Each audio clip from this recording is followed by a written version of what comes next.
Saudara, hari ini kita kedatangan tamu spesial ya. Suaranya berarti sama. Ya, kita kedatangan tamu spesial hari ini. Kita akan dilayani oleh Bapak Julian Fu. Beliau adalah pembicara nasional maupun internasional. Dan sedikit saya perkenalkan ya. Beliau adalah managing partner dari QQ, yaitu Leadership and Coaching Organization for Culture and Character Building. Berikut beliau adalah founder dari Master Hands Foundation, yaitu education, ya spesialnya kepada education and special needs social enterprise. Jadi ini sebuah organisasi yang bergerak pada bidang untuk membangun orang-orang yang membutuhkan kebutuhan khusus. Dan beliau juga adalah koordinator dari KBC, dalam Business Community, yaitu sebuah pelayanan maupun sebuah organisasi yang bergerak dalam bidang menanam nilai-nilai kerajaan Allah di tengah-tengah perusahaan maupun bisnis bagi orang-orang yang rindu perusahaan yang bisa dirunning secara value daripada firman Tuhan. Saudara boleh ikut event maupun coachingnya, dan ada begitu banyak saudara prestasi beliau. Dan tanpa menunggu, mari saya undang kita boleh bangkit berdiri, kita sambut firman Tuhan dengan antusias. Katakan wow.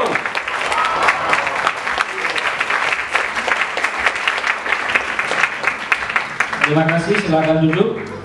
Senang sekali ketemu veteran beberapa di sini yang sudah lama pelayanan mahasiswa dari zaman udah lama sekali. Saya diberi judul Be Maximize.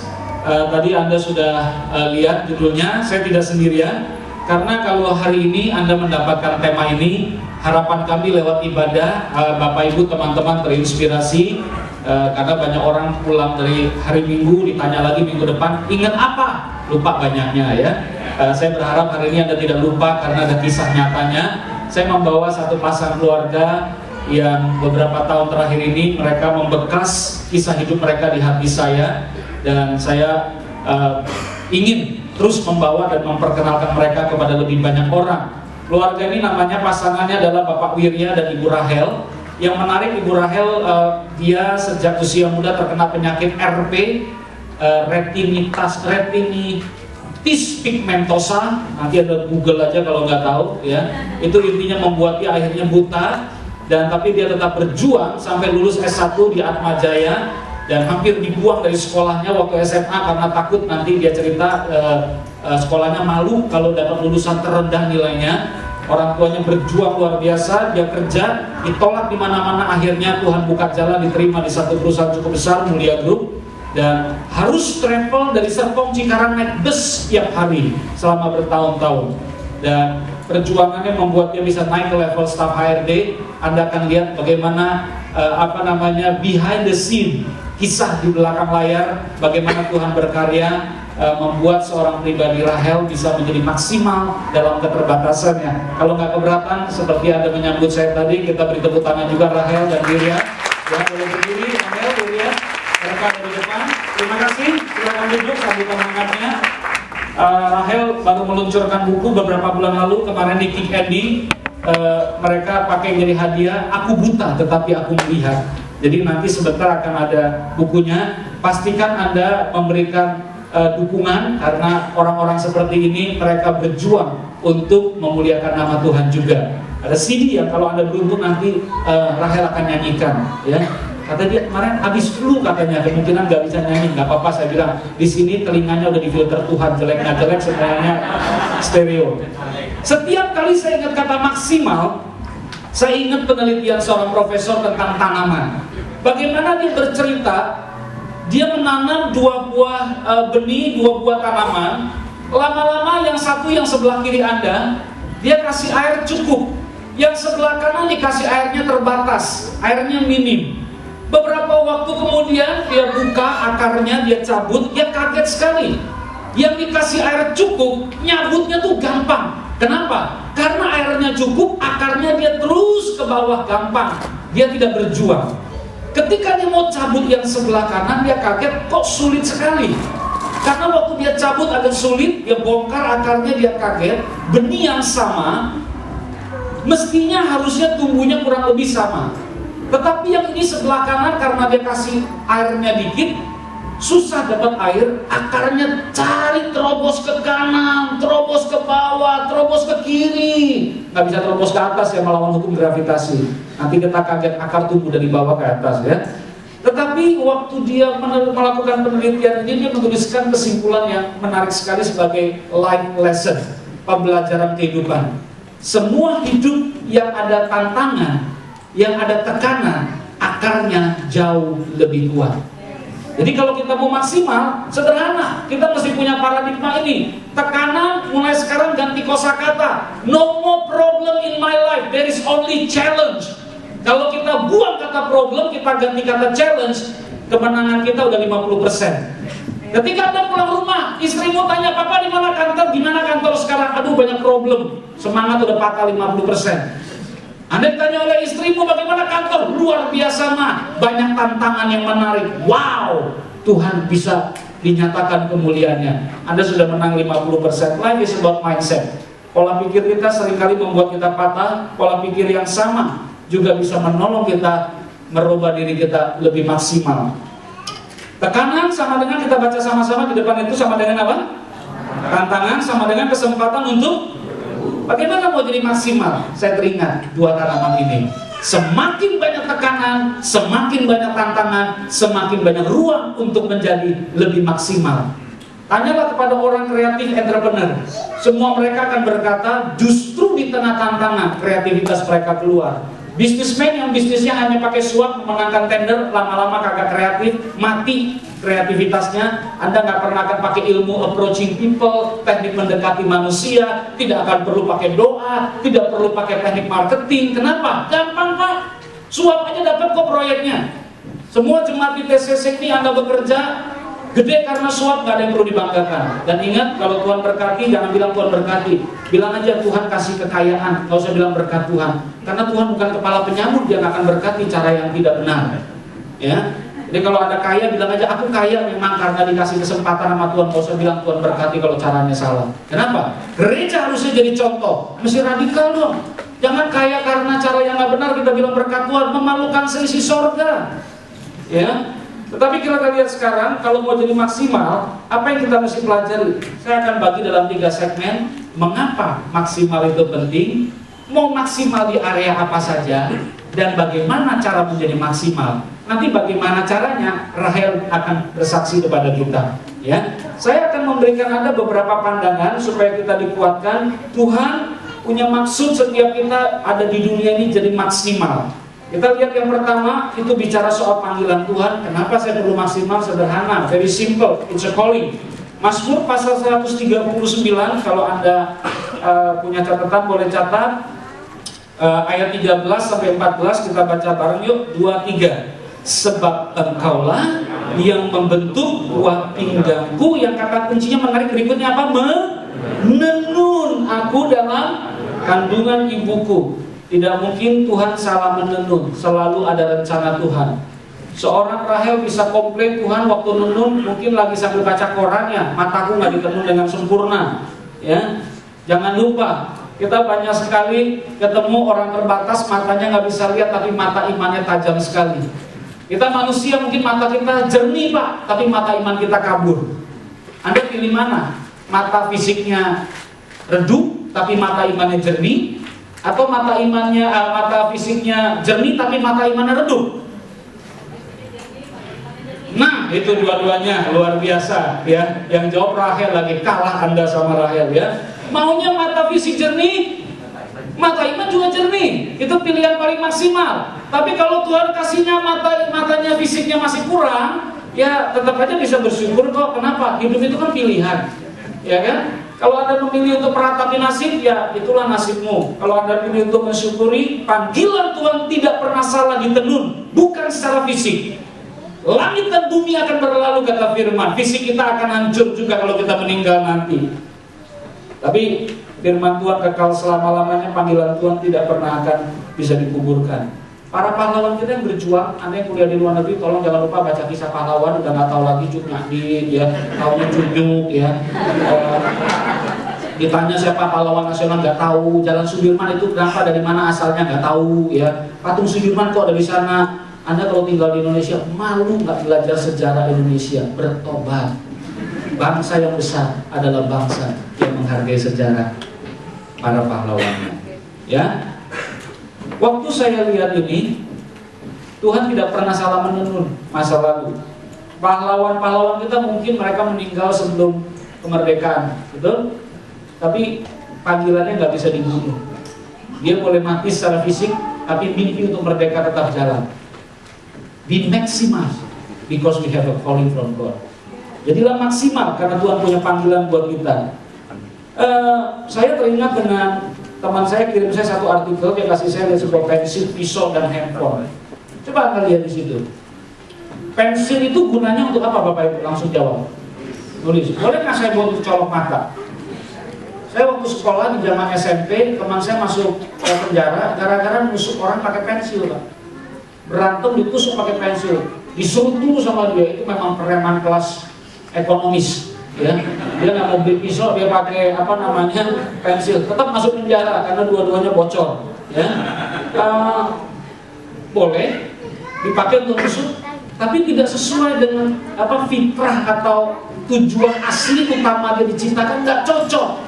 Berarti kalau saya lihat sebuah pensil saya gunakan untuk menusuk orang, untuk jahilin orang, untuk menuliskan kata-kata yang membunuh orang, kata-kata fitnah, itu tidak sesuai dengan tujuan awal diciptakan. Mestinya untuk menulis, sama dengan hidupmu. Mau sia-siakan? Boleh, tapi itu bukan kenapa Allah tujuan ciptakan hidup kita. Pisau harusnya untuk memotong, tapi sekarang banyak untuk apa? Menodong. Ya, boleh nggak? Boleh aja. Nggak salah, tapi tidak sesuai dengan itikat kenapa penemunya menciptakan pertama kali. Penyalahgunaan panggilan awal itu merusak tujuan blueprint pertama kali diciptakan. Yang paling senang saya lihat yang ketiga, handphone. Mestinya namanya handphone alat untuk apa? Alat untuk apa Bapak Ibu? Berkomunikasi. Tapi gara-gara handphone ini banyak ribut, nggak salah paham. Gara-gara BB-an, ya. Saya sekarang kagum sekali melihat praktek psikologis zaman sekarang aneh. Suami istri sama anak dua lantai panggil makan semua BB group. All, please calm down, makan. Ya, waduh. Mungkin yang ketawa-tawa ada ngalamin ya. Kita demi kata efisien, kita bilang ini efisien Pak. In relationship there is no term efisien. Go to the room, call them one by one. Kalau Anda mau bangun hubungan, nggak usah lah ngomong efisien. Anda mau punya sahabat yang sejati, true friend, selalu kalau ketemu ngomongnya nggak ada kata efisien, ngomongnya nggak jelas semua. That's true friend. Kalau Anda ketemu sahabat ngomongnya penting-penting, that's meeting, bukan friendship. Saya kalau dengan sahabat, kalau ketemu saya nggak mau topiknya berat-berat. Saya kalau keluar negeri ada pelayanan, ada pendeta undang saya meeting, saya bilang kagak ada waktu. Ya, saya ada waktunya ngobrol, yang pergi bawa saya makan-makan jalan itu sahabat saya.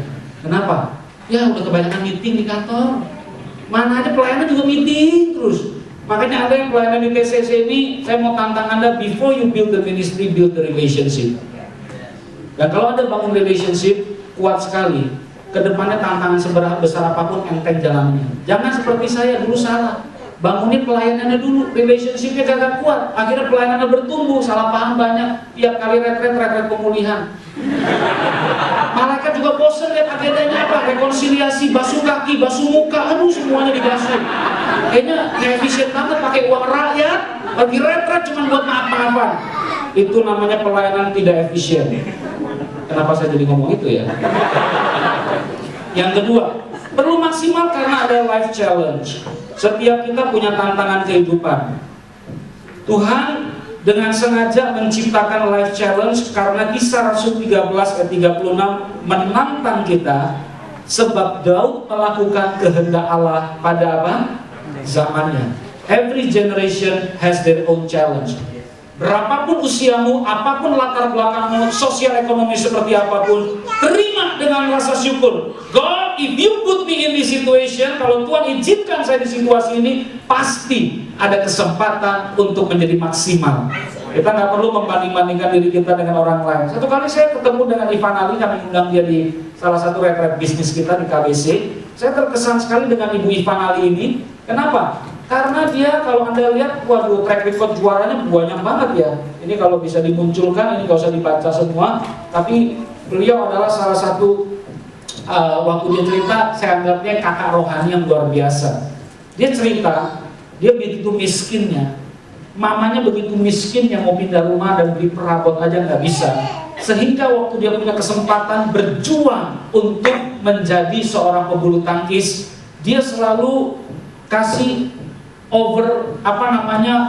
dia selalu kasih lebih, dia selalu ingin investasi lebih. Orang lari 1 jam, dia lari 1,5 jam. Orang lari 20 km, dia lari 20 km plus 20-30%. Kenapa? Karena dia bilang, I want to be maximized. Setiap kali dia udah mau patah, dia udah mau capek, dia udah mau menyerah, dia ingat, dia punya alasan kenapa dia mau maksimal. I want to buy a new house for my mom. Saya mau beli rumah baru untuk mama saya lewat uang hadiah juara saya. Dia berjuang, dan waktu dia jadi juara dunia, uang pertama dia belikan perabot dan rumah baru untuk mamanya. Mereka berdua masuk, menangis di situ dan berkata, "Nak, mama bangga dengan kamu." Kenapa? Anaknya juga merasa bangga dengan mamanya. Karena mamalah saya jadi lebih maksimal. Kalau tidak ada alasan untuk membeli ini karena mama, saya nggak akan termotivasi. What's your reason to be maximal? Ada nggak alasan untuk Anda menjadi maksimal? Kalau tidak ada, Anda nggak akan termotivasi lebih baik lagi. Saya terkesan dengan 2 orang pribadi ini lagi. Ini kualitas import, tadi kualitas lokal tapi ekspor ya.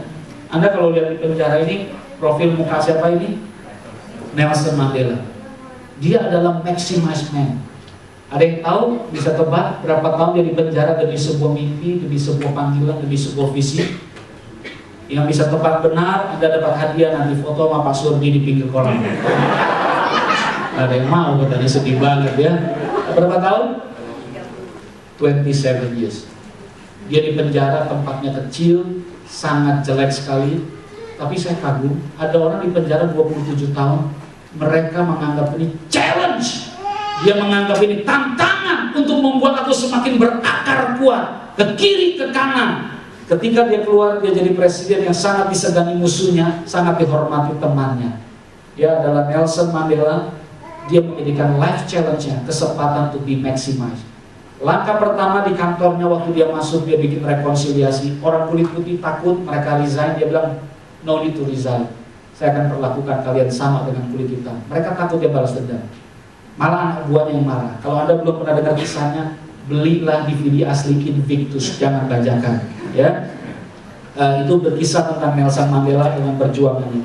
Nick Vujicic beberapa tahun yang lalu datang, tahun ini juga sudah datang, seorang anak Tuhan yang sangat luar biasa. Anda lihat dia selalu gunakan life challenge untuk be maximized. Kenapa saya mau tampilkan ini? Kalau Anda nggak jadi maksimal, sebenarnya cuma satu kok, banyak alasan. Karena orang ini nggak punya banyak alasan, nggak punya tangan, nggak punya kaki, pakai mulut dia ngajar. Anda kalau Google istrinya mah udah kayak bintang film. Kalau nggak salah dari Jepang, dia baru menikah beberapa waktu lalu, baru dapat bayi, perfect. Kalau Anda tidak banyak alasan, Anda akan berjuang untuk menjadi lebih maksimal. Ayat terakhir yang saya ingin tunjukkan kepada Anda, kenapa perlu maksimal? Bukan hanya karena calling, bukan hanya karena life challenge, tetapi juga karena chances atau kesempatan. Kalau Tuhan kasih kesempatan, Bapak Ibu yang teman-teman yang duduk di sini jadi manajer, ingat jangan sombong dan jangan juga menganggap remeh. Banyak orang di luar sana lebih hebat. Kalau mau jujur ya, siapa yang karyawan di sini kerja sama orang, angkat tangan. Karyawan kerja sama orang. Boleh tanya jujur ya. Andrew di sini nih ada kenal Silo tuh kelihatan kamu, tapi ternyata dahi kamu masih seperti dulu, jadi masih. Andrew jujur ya, banyak orang nggak di luar sana lebih hebat dari kamu Andrew. Benar. Dan mereka lebih pintar, lebih muda dari kamu, ada nggak di luar sana? Lebih murah gajinya dari kamu, ada nggak? Yang lebih pintar, lebih ganteng, lebih muda, lebih murah gajinya, ada nggak?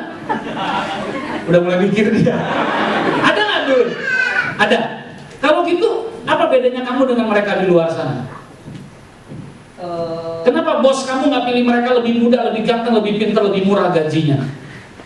Kenapa? Bedanya kamu dengan mereka apa?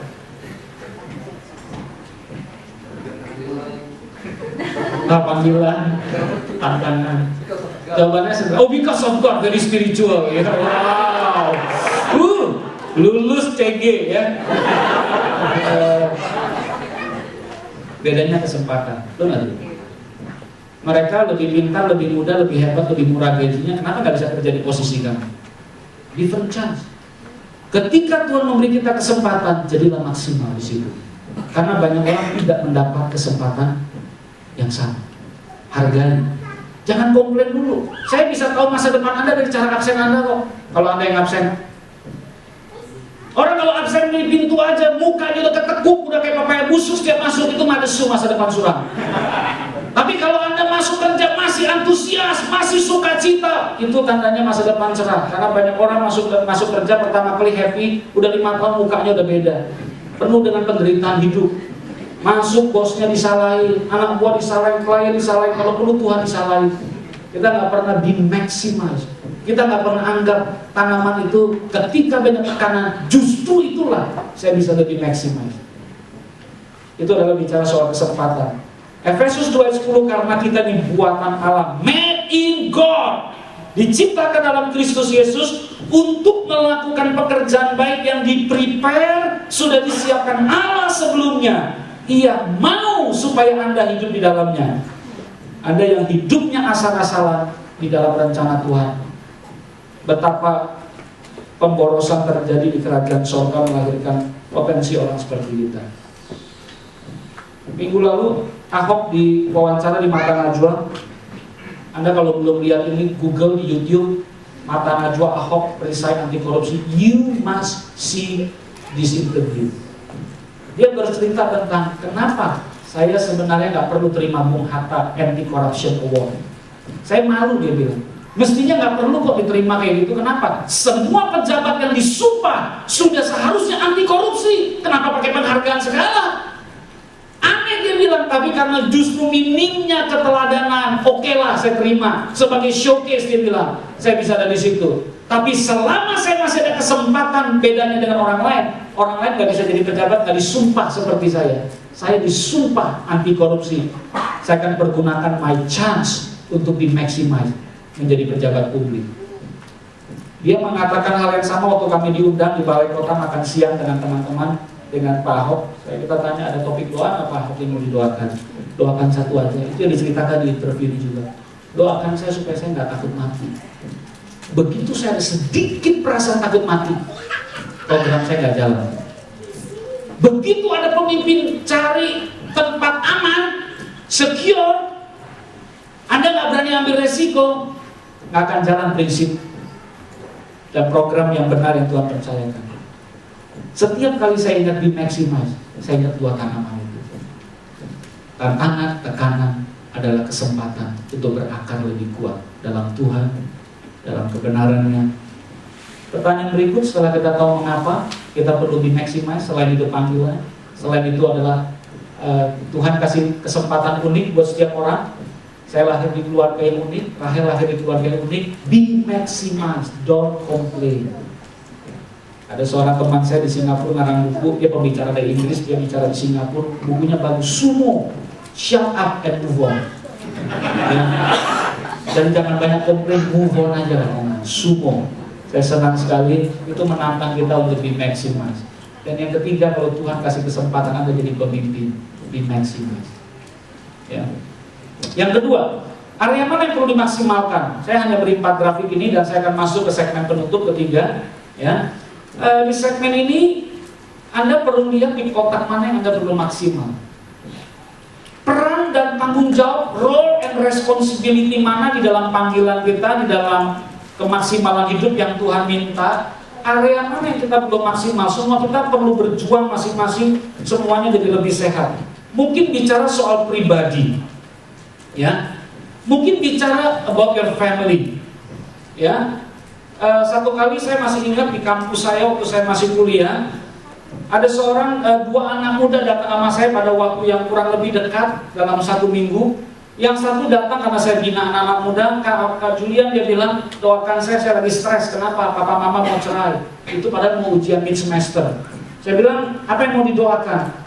Supaya saya tahan. Saya nggak kabur, saya nggak berontak kepada mereka, saya bisa terima keadaan ini. Saya dengar dia kemudian minggu depannya dia tidak ikut ujian mid semester karena kecewa dengan orang tuanya. Buat apa? Papa sekolahin saya, buat saya lulus, katanya buat saya jadi orang, tapi mereka sendiri tidak menunjukkan teladan, dia cerai. Buat apa saya kuliah? Dia stop ikut ujian, dia hampir di BO, drop out. Tidak lama berselang, ada seorang anak juga datang sama saya dalam keadaan nangis juga. Kak Julian minta didoakan juga, kenapa? Papa mama saya mau cerai. Apa yang topik doanya? Topik doanya 2 Kak, supaya saya bisa ikut ujian dengan tenang. Dan kalau saya menikah nanti, saya betul-betul belajar dari kesalahan orang tua saya menjaga bahtera pernikahan saya dengan perjuangan semaksimal mungkin. 2 person, same problem, same challenge, tapi different response. Ketika orang ini berkata dengan ini, saya jadi ingat, wah, orang ini yang maksimal banget dalam perannya kepada pribadi dia. Saudara, kalau dengan orang narkoba, kebanyakan mereka nyalain siapa kira-kira? Kebanyakan apa? Lingkungan dan keluarga, betul? Amerika, seorang hakim yang sudah memenjarakan 240 anak muda karena narkoba, dia resign karena dia merasa nggak tenang, karena dia begitu nggak mau disogok, dia nggak mau dipengaruhi oleh keputusan yang lain. Dia sudah memenjarakan 240 anak muda yang masa depannya redup, harus hidup di penjara karena keputusan dia seorang hakim. Kemudian dia pergi pelayanan penjara. Dia kembali ke penjara di mana dia memenjarakan anak-anak itu. Dia wawancara, dia konseling mereka. Dia bikin satu terobosan, waktu ngobrol dengan mereka dia temukan satu kesimpulan. Pak, dia bilang, hasil kesimpulan survei saya, semua orang kena narkoba bilang itu salah orang tuanya dia jadi begini, itu salah lingkungan pergaulan jadi begini. Sebenarnya itu hanya menyalahkan situasi dan orang lain. Padahal keputusannya ada di siapa? Di situ. 2 tahun Pak di penjara mengingatkan mereka, narkoba itu bukan karena salah orang tua, bukan karena salah lingkungan. It's your choice, it's your responsibility. Banyak kok orang yang orang tua yang cerai juga, tapi hidupnya sukses. Oprah Winfrey, apa kurang sukses dia? Diperkosa dari umur 9 tahun sampai 13 tahun dia hamil oleh saudara sepupunya, keluarganya sendiri. Tapi dia memilih untuk tidak jadi korban. Dia memilih untuk be maximize. Dia menjadi seorang presenter yang belum ada tandingan ketenarannya, kekayaannya, kepopularitasannya sampai hari ini. It's about responsibility. Accept, harus terima. Saya pulang ke rumah, istri saya kadang-kadang suka bikin saya kesel. Kenapa? Temenin anak-anak, dulu saya marah. Nggak lihat orang lagi kerja atau apa gitu. Kadang-kadang saya pikir, kok susah ya? Tapi saya pikir, saya ini bapak nggak maksimal. Kalau bapak maksimal nggak banyak komplain. Ya kalau bisa temenin aja, udah kenapa cerewet. Ya kan? Kita suka outsource kerjaan. Hubungan sama anak juga di outsource. Saya merasa bodoh sekali sesibuk-sibuknya saya kerja. Saya kalau pulang dulu jarang masuk kamar anak. Lewat terus, capek. Sekarang sesibuk-sibuknya ada waktu 5 menit masuk aja, cium kening mereka, doakan mereka, tumpang tangan. Itu udah menenangkan saya, menjadi energi baru buat saya. Orang tua yang selalu komplain ngurus anak, itu orang tua nggak maksimal. Dia nggak berperan maksimal di situ. Istri-istri kalau Anda dapat suami yang seperti itu, yang suka membuat Anda menggerutu, membuat Anda bingung, ya terimalah dia. Ya, kenapa? Jadi istri yang maksimal. Nggak usah dikomplain. Kadang-kadang saya lihat anak teman-teman kita urus anak 1 aja udah stresin minta ampun. Satu kali di Semarang saya lihat ada satu ibu urus anak 7. Hah? 7 anak Bu? Katanya nggak stres. Ibu-ibu bilang iya, yang sebelahnya saya 1 aja udah mau mati, 2 mau masuk neraka katanya. Iya kan, teriak-teriak dulu maksudnya. Tahu ibu yang 7 anaknya jawab, ya saya. Namanya kalau udah siap jadi ibu, peran saya atau tanggung jawab saya ngurus anak 7 biasa sama aja. That's be maksimal. Itulah orang tua maksimal. Dia terima tanggung jawabnya, nggak banyak komplain. Bicara soal pekerjaan, soal maksimal, apa yang kita belum maksimal juga perlu kita perhatikan. Kota dan bangsa, ya. Kalau Anda mau jadi maksimal, berhenti sogok polisi kalau ketangkep, memalukan nama surga dan nama baik Allah. Ada yang bilang, Pak, ini mah bukan nyogok, ini memberkahi. Alasan. Anda udah tahu itu nggak benar, banyak alasan. Oh Pak, ya. Anda kalau ngurus izin, saya dengan istri saya punya uang kok untuk bisa bayar agensi. Tapi perpanjang paspor ikut ngantri kayak country di Kelapa Gading. Nggak apa-apa, saya masuk ke pintu belakang. Ini orang datang belakangnya kok keluar duluan ya. Saya sengaja masuk ke dalam. Petugas saya bilang ini jalur khusus Pak. Khusus apa saya bilang? Ya khusus Pak pokoknya katanya. Kurang ajar khusus yang muat maksudnya. Ya. Saya bisa punya uang khusus. tapi saya mau jadi warga negara kelas 1 kok, nggak mau jadi warga negara kelas kambing. Ada katanya warga negara surga, tapi perilakunya masih warga negara kelas 1 dong. Yang lain suap, kita berhenti suap. That's be maximum. Area mana yang Tuhan ingatkan di 4 kota? Peran Anda di keluarga, peran Anda dalam pekerjaan atau pelayanan, peran Anda di dalam kota dan bangsa. Saya mau tutup dengan ayat terakhir dan kita akan masuk haunya. Yohanes pasal 15 ayat yang ke-16, kita baca sama-sama 2-3. Bukan kamu yang memilih aku, kata Tuhan, tetapi akulah yang memilih kamu, dan aku telah menetapkan kamu supaya kamu kemana? Pergi. Kira-kira kita diminta pergi kemana? Pergi ke 4 kotak tadi. Masih ingat pergi kemana? Pribadi, keluarga, pekerjaan, pelayanan, lalu kota dan kota. Pergi ke sana dan ngapain? Menghasilkan buah, bukan hanya profit atau uang, tapi buah karakter, buah kejujuran, buah values, buah iman. Semua yang Anda diajarkan oleh Tuhan dan oleh gereja, hasilkan buah di sana. Dan belum titik, masih lanjut. Buahmu itu apa? Tetap, supaya apa yang kamu minta kepada Bapa di dalam namaku, kata Yesus, diberikannya kepadamu. Ayat ini dulu bunyinya nggak kuat buat saya, karena saya nggak hidupin. Tapi sekarang saya berani mendoakan ini. Ini ayat tentang the answer of a prayer, jawaban atas sebuah doa. Apapun yang Anda minta kepada Bapa akan diberikan kepadamu. Senang nggak kalau ayat ini genap dalam hidup dan doa kita? Senang nggak? Berarti yang kita doakan Tuhan akan jawab. Tapi jangan lupa, janji Tuhan itu bersyarat. Kasih Tuhan itu nggak bersyarat, gratis. Semua terima keselamatan, is free. Tetapi janji Tuhan ada syaratnya. Syaratnya doa mau dijawab, syaratnya mau apa yang kita minta diberikan kepada kita. Very simple, go, pergi ke 4 kotak tadi. Ngapain? Hasilkan buah. Dan jangan puas dengan buahnya cuma sekali, mut-mutan. Buahnya itu TETAP, alias tetap, konsisten, loyal to proses. Kalau Anda cuma ngajarin anak jujur, nasihatin dia seminggu sekali, lalu dia bohong lagi, Anda berhenti, itu bukan buah tetap. Kalau Anda nggak nyogok polisi cuma sekali dalam bulan Desember, Januari sampai November, itu belum buah tetap. Semua yang buahnya tetap, minta apapun kepada Tuhan, pasti diberikannya kepada kita. Kalau Anda didik anak, buahnya tetap. Bu, minta apa aja mimpi buat anak, Tuhan kasih. Asal buahnya tetap.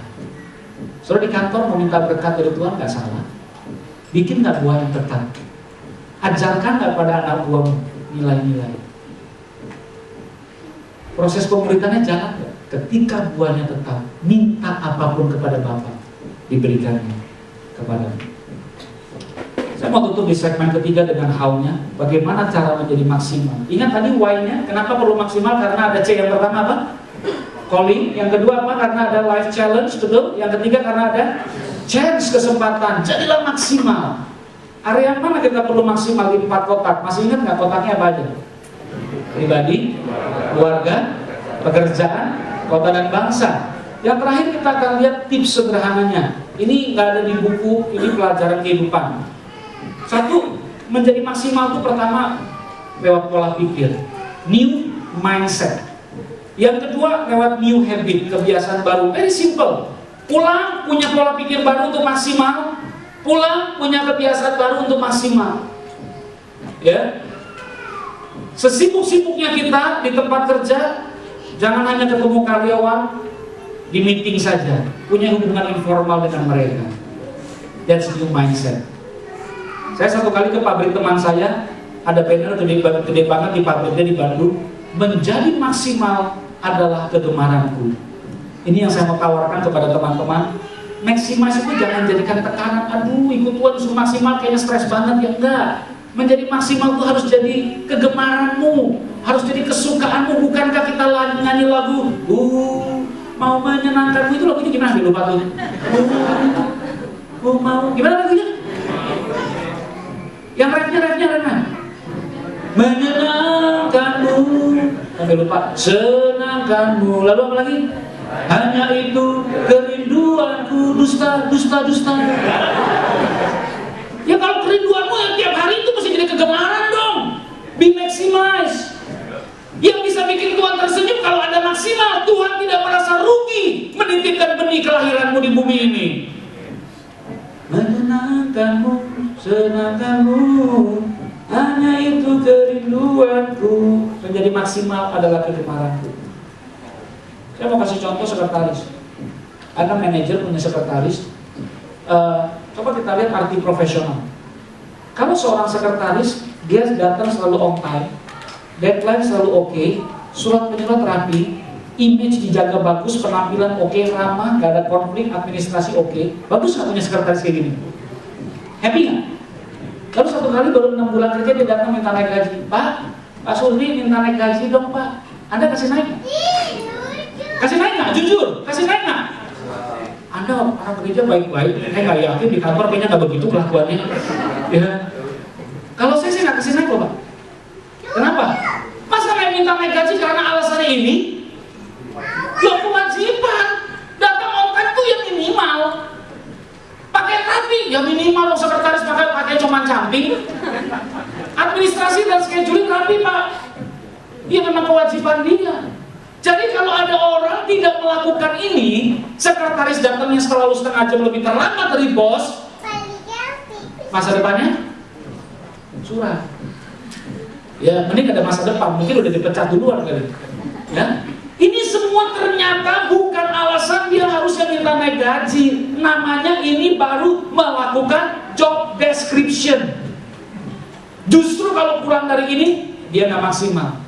Jadi arti maksimal apa dong Pak? Ini yang saya mau perkenalkan, semoga teman-teman ingat dalam jangka waktu yang cukup lama. Menjadi maksimal atau profesional artinya adalah Anda menang dari hal-hal minimal. Kalau Anda baru lakukan job desk, berarti Anda di tengah-tengah mediocre, melakukan hal minimal. Unprofessional kalau Anda kurang dari hal-hal minimal. Mau jadi pelayan di gereja, ikut doa itu minimal, jangan banyak komplain. Rapat itu minimal, tapi rapat tiap hari kebangetan sih. Kurang kerjaan, rapat tiap hari. Kapan kerjanya? Ya? Profesional itu menang dari hal-hal minimal. Anda mau profesional jadi seorang ayah, harus menang dari hal minimal. Minimal jadi seorang ayah apa sih Pak? Pikirin sendiri deh. Minimal jadi seorang ibu apa sih? Ya udah capek mesti bikin kopi, bikin teh, bikin makanan itu minimal. Nggak usah bilang, papa kok begini sih, ya kan? Itu minimal. Kita kalau lihat arti profesional, ini mengingatkan kita arti be maximize. Seorang yang be maximize di dalam kerjaan, we call them professional. Who is the professional? Mereka yang mengatasi hal-hal minimal.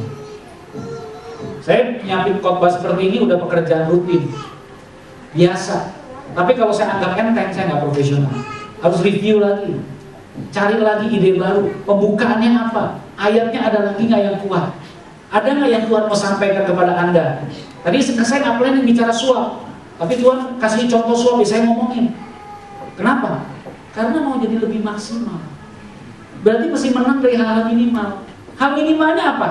Siapin program, siapin PowerPoint, itu minimal, nggak usah dikomplain. Ya, melakukan lebih dari itu, itulah profesional. Ini akan menantang Anda untuk berpikir, sudahlah hidup kita maksimal.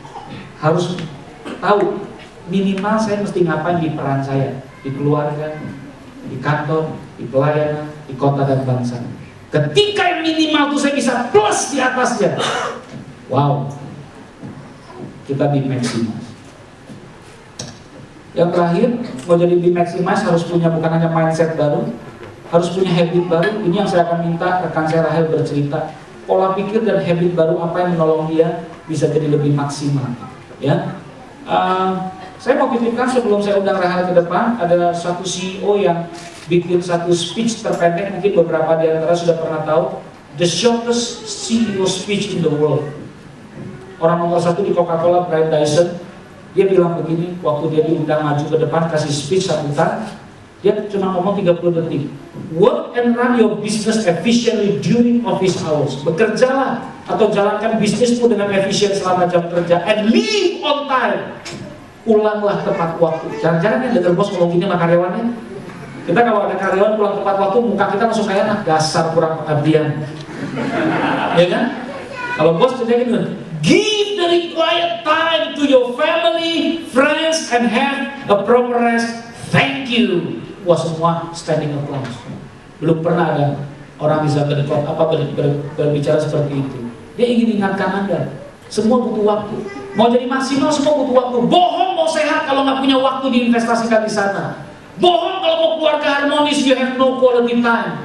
Bohong kalau mau punya spiritual bagus, you never read your Bible. No time. Orang yang selalu bilang nggak ada waktu baca Alkitab, sebenarnya urusannya cuma satu, kagak niat. Orang niat selalu ada jalan. Parkir aja 5 menit di bawah bisa kok buka gadget untuk baca firman. Hidup ini bukan masalahnya nggak ada waktu atau enggak, masalahnya mukanya kagak niat. Coba lihat ada muka kagak niat dari sebelahnya. Ya, hidup itu yang penting niat hati, amin. Kalau ada niat semua bisa jalan. Ya, dia bercerita tentang itu di KBC yang belum ini promosi sedikit. Kami belajar tentang 6 area ini. Ada spiritual, soul, body, relationship, family, and financial. You have to spend time. Harus over-invest di area yang minus. Contoh, lagi badannya nggak bagus, over-invest di situ. Over-invest artinya habis-habisan meluangkan waktu lebih banyak. Keluarga lagi menderita, kurang perhatian, over-invest di situ. Itu akan membentuk Anda jadi be maximize di area itu. Soul itu apa? Semangat belajar, ilmu, pengetahuan, skill. Invest di situ. Saya setahun sekali selalu ambil waktu 2 hari nggak boleh diganggu. Kebetulan saya karena juga panitia, saya diberi kesempatan ke Amerika. Itu adalah retret terbaik saya sepanjang hidup, setahun sekali 2 hari di Amerika. Di program namanya Global Leadership Summit. Saya memberi diri saya ditantang oleh para inspirator world class yang mereka hidup dengan apa yang mereka yakini. Sebenarnya Bapak Ibu Abalok juga terlibat di GLS ini, jadi saya berharap di DCC udah diumumkan dulu ya, udah pernah diumumkan oleh Kak Seno. Anda ikut ambil kesempatan, kalau nggak salah bulan akhir November ini, Anda 22-23, Anda boleh ikut. Itu brosur saya nggak bawa, tapi itu nanti Anda bisa belajar mengembangkan soul, aset, invest di situ. Banyak orang mau pinter, mau jadi pemimpin, tapi nggak pernah investasi waktu. Ya, Anda belajar di situ. Saya mau tutup dengan kisah Rahel, boleh dibawa bantu ke slide-nya Profil Rahel. Rahel Stephanie Halim adalah seorang rekan yang sangat luar biasa kalau Anda pelajari. Dia sekarang, kalau Anda lihat di bawah itu, beliau, itu dia tadi nama penyakitnya, retinitis pigmentosa, RP. Ya, bagaimana perjuangan dia sampai di situ, dia jadi pekerja di front office, karena ditolak di mana-mana, front office jadi operator. Orang buta operator gimana caranya? Hafalin tools, yang paling pusing hafalin extension. Masa setiap kali mau telepon orang di transfer nanya ke tetangga, dia bilang nggak nyaman. Dia harus hafalkan extension di Mulia Keramik. Mulia Keramik ya? Mulia Keramik Group. Berapa extension yang dihafal, Rahel? 600 extension dia hafal 2 bulan di luar kepala, supaya nggak nyusahin orang. Nah, bagaimana perjuangan dia jadi staff HRD, dia bisa ngerti kita nggak punya waktu praktek, tapi biasanya dia praktekkan. Ini cicipan aja, Anda karena belum bayar, dia datang Anda terima gratis. Kalau mau yang dia praktek bayar ya. Ya. Pengarang buku Aku Buta Tapi Aku Melihat kemarin sudah ditampilkan di King Andy. Kalau Anda bisa lihat King Andy slide berikutnya itu, waktu acara episode berapa ya, itu bukunya dijadikan satu acuan pegangan untuk memotivasi banyak orang. Dan kita mau dukung juga Rahel baru keluarkan album motivasi, dia nyanyi sendiri, ngarang sendiri. Di tengah-tengah hidupnya sekarang dia bisa menjadi maksimal. Kita sambut Rahel di tengah-tengah kita. Perjalanannya apa saja yang bisa menolong Rahel menjadi lebih maksimal. Ini suaminya Wirya, programmer, seorang pribadi yang unik juga. Kisah cintanya muncul pada waktu pelayanan di gereja ya, Wirya ya. Dia punya pelayanan. Saya baru tahu di gereja ada pelayanan. Kayaknya di sisi boleh juga nih. Pelayanan mendampingi orang-orang cacat ya, orang-orang berkebutuhan khusus. Terima kasih Wirya. Lalu karena dia Wirya yang tiap hari ngirimin apa, gantian ngirimin bantuan apa ya? Waktu itu pendekatan pertama apa ya? Buku ya? Enggak, dia malah anggota baru dia. Oh, anggota baru datang ke aku malah langsung gitu. Oh gitu ya, gitu. Jatuh cinta pada pandangan pertama. Oke, Rahel, cerita sedikit bagaimana kamu belajar merubah pola pikir. Jangan pikir sekarang ini mukanya udah happy karena udah pulih. Dulu air mata sampai kering ya. Kalau di kampung berapa liter tuh? Tiap hari ya kelihatannya ya. Iya, udah jadi hobi itu. Pengalamannya dari sejak tekanan paling besar waktu sekolah katanya. Sekolah mau keluarkan Rahel, kenapa? Ya, jadi waktu saya ini sebelumnya itu mungkin saya cerita dulu dari papi saya itu waktu dokter menyatakan bahwa saya akan buta. Itu papi saya yang paling tidak terima. Ketua papi saya itu belum kenal Tuhan Yesus waktu itu, yang masih beragama lain. Sampai akhirnya suatu hari itu papi saya menantang mami saya dengan bilang, kalau memang Tuhan Yesus itu ada, nyatanya sama anak ini, saya nggak mau anak ini masuk ke SLBA. Jadi waktu itu saya dimasukin, didaftarin ke sekolah swasta, sekolah umum. SLBA itu sekolah luar biasa untuk tunanetra. Ya. Nah, terus saya dimasukin ke sekolah umum yang salah satu sekolah terbaik waktu itu di Sukabumi. Nah, awalnya sekolah tidak mau menerima saya karena pikir mereka tunanetra ya harus di SLBA, bukan di sekolah umum gitu. Tapi karena mama saya terus mendorong supaya saya dimasukkan, akhirnya saya tetap di situ dengan satu syarat, tidak ada perlakuan khusus buat saya. Sama dengan orang lainnya. Iya, jadi satu kelas itu hanya saya sendiri yang tunanetra. Saya udah ditempatin di deretan bangku paling depan, tapi untuk lihat tulisan di papan tulis itu saya harus lari ke dekat papan tulis, baca satu kalimat, balik lagi ke meja saya catat di buku, terus kayak gitu mondar mandir. Ya, selain ya saya capek, teman-teman saya juga di belakang itu terganggu karena sering kehalangan gitu, jadi mereka udah teriak-teriak aja gitu, maksudnya Rahel tolong dong minggir sedikit, nggak kelihatan. Nggak ada empati betul-betul ya. Ya anak SD ya waktu itu. Dan kalau misalnya guru mau bergiliran baca gitu, nah di situ saya tuh punya watak, saya berpikir kalau orang lain bisa, saya harus bisa gitu. Jadi kalau teman-teman saya baca, ya saya juga baca. Waktu itu saya baca dengan kaca pembesar dan baca saya itu sangat lambat sekali, itu sering salah-salah. Jadi sekali saya salah, itu satu kelas ngetawain saya. Dan kalau udah kayak begitu, saya membacanya makin kacau karena tangan saya itu udah mulai gemeteran memegang kaca pembesar. Nah kalau waktu ujian, itu karena baca saya sangat lama, jadi waktu yang disediakan itu nggak cukup buat saya untuk ngerjain soal. Jadi seringkali itu waktu selesai masih ada setengah soal kurang lebih itu yang belum saya isi. Akhirnya membuat nilai-nilai saya itu ya pas-pasan, tapi saya bersyukur waktu itu walaupun nilai pas-pasan saya tetap naik kelas, tidak pernah tinggal kelas. Dan disitulah papi saya melihat penyertaan Tuhan dalam hidup saya. Akhirnya papi saya menerima Tuhan Yesus sebagai Tuhan dan Juru Selamatnya. Wow. Jadi itu mujizat pertama dalam keluarga saya. Kadang-kadang saya pikir kalau manusia mikir aneh gitu, Tuhan pakai cara yang aneh gitu, malah Tuhan kasih anak yang buta untuk menyelamatkan jiwa papi saya. Tapi itulah jalan Tuhan. Sampai akhirnya saya di kelas 6 SD, waktu saya mau ikut ujian akhir, itu kepala sekolah melarang saya karena alasannya takut NEM sekolah menjadi NEM terendah di antara sekolah-sekolah lainnya hanya gara-gara anak tunanetra yang satu ini. Tapi waktu itu mami saya tetap kekeh, tetap datang ke sekolah minta supaya saya tetap ikut ujian. Nah, waktu itu saya ingat sekali, suatu sore mami saya ajak saya doa, dan di situ mami saya nangis.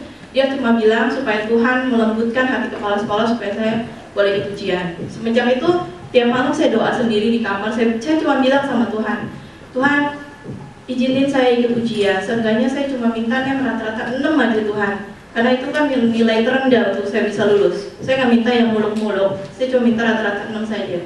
Dan waktu ujian berlangsung, saya masih tetap kerja dengan kaca pembesar, baca saya masih lambat. Bahkan ditambah lagi guru-guru pengawas dari sekolah lain tuh sering berdiri lama di samping meja saya tuh ngelihat cara kerja saya. Ya mungkin dia pikir ini makhluk langka dari mana gitu. Ya dan itu sangat mengganggu konsentrasi saya.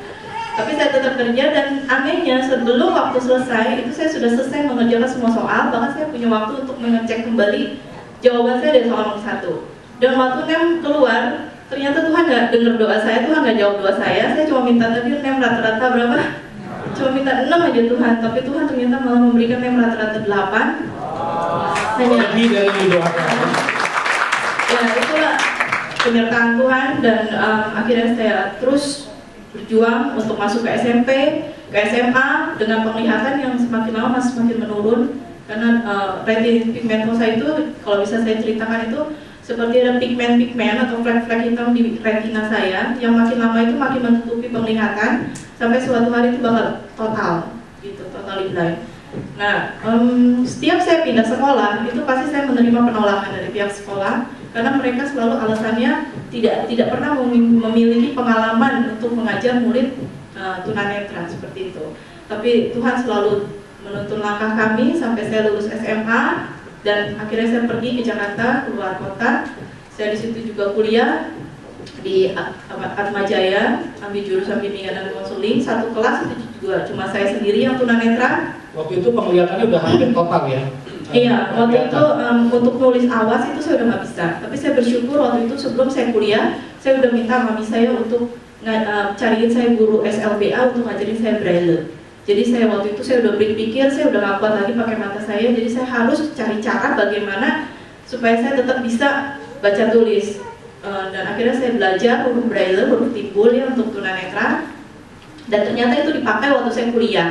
Jadi saya caranya itu kuliah di kelas, saya rekam ceramah dosen itu ke pita kaset, tape recorder. Nanti sampai rumah itu saya dengerin, itu saya rangkum ke huruf braille. Jadi saya udah nggak memaksakan mata saya. Dan kalau ujian itu saya biasa dibantu oleh orang-orang sekretariat kampus. Jadi mereka baca, saya ngerjain di ruang dosen. Jadi mereka bacain soalnya secara lisan, terus saya jawab juga secara lisan. Lalu mereka tulis jawaban saya di lembar jawaban. Kalau gambar atau grafik itu biasa saya gambarin dulu di tapak tangan mereka. Kalau mereka sudah paham baru mereka gambarin di lembar jawaban. Entah salah entah betul saya juga nggak tahu lah. Pasrah aja pokoknya. Dan puji Tuhan saya lulus tahun 2003. Saya menjadi seorang sarjana. Dan waktu itu saya bergumul tentang pekerjaan. Karena saya melihat teman-teman senior saya yang tunanetra itu untuk mencari pekerjaan walaupun mereka sudah menyandang gelar sarjana itu sangat-sangat sulit. Karena kebanyakan perusahaan itu belum memberi kami kesempatan, sudah melihat kekurangan kami, mereka langsung menolak. Ya, kami tidak menyalahkan mereka sepenuhnya karena mereka belum tahu gitu kan, apa sih yang bisa dikerjakan seorang tunanetra. Mereka berpikir semua bidang pekerjaan itu butuh mata, betul nggak? Dan akhirnya, nah di situ saya mulai berpikir, Tuhan, saya berdoa, Tuhan, kalau Tuhan sudah memimpin langkah hidup saya bisa jadi seorang sarjana. Masa sih dengan memberikan saya pekerjaan Tuhan nggak bisa? Saya yakin Tuhan pasti kasih saya kerjaan. Dan waktu saya nunggu wisuda karena saya nganggur, saya belajar komputer bicara. Ya, jadi tunanetra seperti saya pun sekarang sudah bisa mengoperasikan komputer. Cuman bedanya kalau teman-teman pakai mata, saya pakai telinga. Ya. Komputernya biasa ya? Komputer sama, cuma diinstal lagi program namanya JAWS, Job Access with Speech ya. Dan sama seperti handphone juga sekarang saya sudah bisa BBA, Facebookan gitu ya, semuanya pakai suara seperti itu. Dan ternyata ilmu itu memang tidak digunakan waktu itu, tapi ternyata Tuhan sudah mempersiapkan saya ke langkah selanjutnya karena kesempatan itu cuma datang sekali. Dan saya bersyukur sekali waktu saya les kursus komputer bicara, tiba-tiba ada seorang karyawati yang tidak saya kenal, dia telepon saya dan dia tawarin, Rahel, kamu mau nggak kesaksian di acara Natal kantor saya? Dan saya bilang saya mau. Saya ingat sekali tanggal 19 Desember di tahun yang sama 2003, saya di wisuda November 2003. Waktu itu saya datang ke gedung gereja.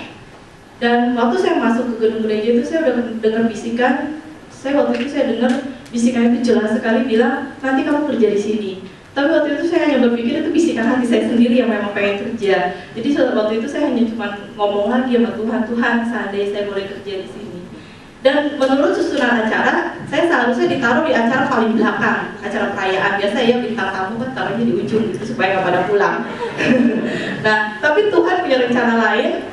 Waktu itu pendetanya telat datang, akhirnya panitia kalang kabut suruh saya duluan di praise and worship, saya isi kesaksian dan saya tutup satu lagu ciptaan saya sendiri. Setelah itu acara candlelight. Nah di situ owner dari perusahaan itu nyamperin saya, terus dia tanya, kamu udah kerja belum? Belum Pak. Mau kerja nggak? Mau. Ya udah kamu kerja sama saya. Dan disitulah saya tahu bahwa bisikan yang saya dengar pertama kali saya masuk gedung gereja ternyata dari Tuhan. Tuhan udah kasih tahu saya lebih dahulu sebelum owner itu ya kasih tahu saya. Di situ saya ngerasa benar-benar sebagai anak raja ya. Dan akhirnya pendeta khotbah, selesai khotbah dia owner pulang. Nah itu acara sampai akhir. Coba kalau Tuhan tidak pindahin saya ke acara awal, saya nggak akan. Karena udah pulang dulu ya. Iya. Nah ini sebenarnya Rahel mau cerita lagi proses terakhir bagaimana kerja dia. Tapi jam saya udah dikasih waktu 0. Anda punya pilihan lanjut atau tetap lanjutkan. Ya tetap lanjutkan. Oke, terima kasih ya. Ya akhirnya saya di tahun di Januari 2004 itu saya diterima kerja di Mulia Keramik ya, Mulia Group itu di Cikarang sebagai front office resepsionis. Di situ saya kerjanya bukan hanya sebagai terima atau sambungin telepon, tapi saya juga harus terima tamu baik dari lokal maupun Kamu dari luar datang bertemunya meja kamu dulu ya? Iya. Gimana situasinya? Iya, untungnya waktu itu saya hanya baru misi bisa lihat bayang-bayang. Jadi kalau ada orang berdiri di depan meja saya masih tahu kalau ada orang. Walaupun itu tamu atau teman saya yang suka iseng juga saya nggak tahu, nggak bisa bedain gitu. Ya. Terus untuk mengatasi nomor extension tadi Pak Julian bilang, ya salah satu caranya itu saya bawa pulang, saya pindahin ke huruf braille. Terus dia pulang pergi kerja antara rumah sama kerja saya tinggal di Tangerang. Sementara kerja di Cikarang, jadi lewati 3 provinsi ya kan lumayan buat ngafalin. Naik bus juga? Iya, naik di dalam bis.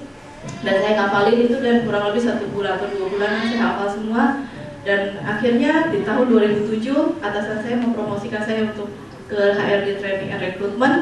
Disitulah ilmu komputer saya dipakai. Gitu. Saat itu saya tidak mau bikin apa aja? Sebaik-baiknya. Waktu itu saya lebih kerja membantu di training. Itu saya buat daftar peserta di kolom Excel. Udah gitu kirim undangan via email. Terus monitoring peserta lewat telepon. Terus pokoknya kalau teman-teman saya minta bantuan saya bisa bantu asal mereka jadiin soft copy terus transfer ke laptop saya kerjain, saya transfer lagi ke komputer mereka, seperti itu kerja saya. Nah akhirnya ya seperti itu di tahun 2012 saya memutuskan untuk resign karena Tuhan sudah memberikan saya seorang putri yang harus saya urus dan saya memutuskan untuk menjadi seorang ibu yang maksimal seperti Pak Julian bilang. Tadinya takut ya, ya? Wah takut sekali ya, 8 tahun saya di Mulia Keramik itu udah seperti keluarga, seperti rumah kedua buat saya. Tapi saya memutuskan, saya ikut Tuhan bilang saya harus berhenti ya saya berhenti. Dan ternyata Tuhan tidak memberikan saya pengangguran. Di tahun yang sama, di bulan-bulan Juli, buku saya terbit, Aku Buta Tapi Melihat. Dan puji Tuhan sampai sekarang saya terus Tuhan pakai untuk menjadi alatnya. Dan baru-baru ini juga album rohani saya juga keluar.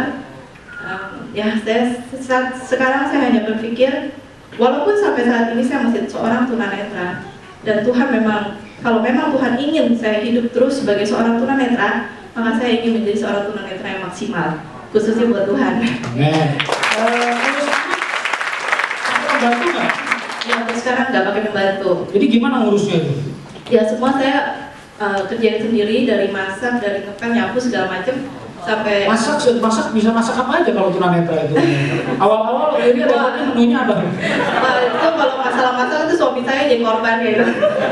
Dia pernah aja tempe gosong lah, telur gosong tetap aja dia makan. Awal-awal ya. Awal-awal. Tapi semua itu. Tapi rasanya nikmat ya buat dia ya, karena katanya dimasak dengan cinta katanya. Sekarang bisa masak apa aja Wir? Saya dengar luar biasa ya, bukan hanya tempe goreng, telur goreng, udah bisa masak menu apa? Kuasnya udah jauh, sampai kuas menu apa sekarang? Kuyung hai, wah capcay ya.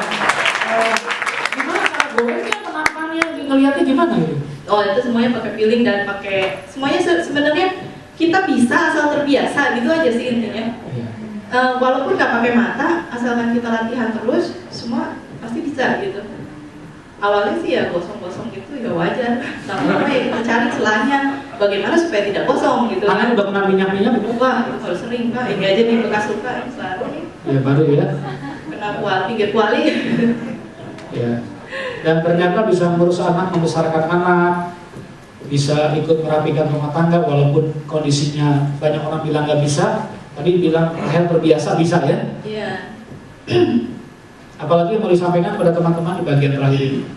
Ya pokoknya Tuhan itu nggak pernah salah menciptakan kita, dan apapun yang Tuhan berikan hargai itu dalam kehidupan kita, baik itu pekerjaan, keluarga, suami, istri, anak, hargai semua itu karena kalau Tuhan itu tahu mana orang-orang hambanya yang menghargai pemberiannya dan setia dalam perkara kecil, maka Tuhan akan berkati dalam perkara besar. Terima kasih. Saya akan tutup sharing saya dengan satu referen dari salah satu lagu di album saya. Semua lagu di album saya itu saya ciptakan sendiri, dan ini referennya aja saya nyanyiin ya. Yesus, ku mau mengasihimu, bukan hanya saat kau memberi berkatiku, namun ku mau mencintaimu terlebih saat kesukaranku. Ya gitu aja deh. Terima kasih Rahel.